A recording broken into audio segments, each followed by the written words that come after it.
Matt, I don't know if you feel this or sense this or see this or not, um, but I feel and have witnessed agonism in Christianity right now. Hmm. And the argument is we very much are at war for the sake of our souls, for the sake of go down any line of social issues, for the sake of our democracy, for the sake of the unborn children, for the Hmm. sake of our children's mental health, for the sake of dot dot dot. I mean, Hmm. you cover gender and fluidity issues in your TED talk. That's Hmm. another one. Hmm.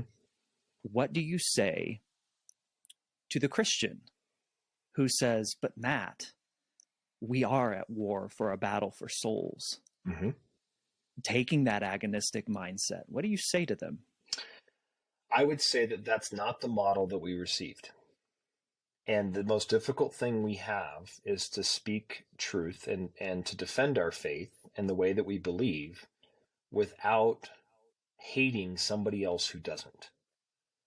And so I would look at that and say, and I talk about this in my TED talk, that I think some of the barriers to genuine relationships are believing the lie that because you disagree with me, we can't be friends, or that means that you can't or won't or don't love me, or the inverse, which is if you love me, you have to agree with everything I say or do.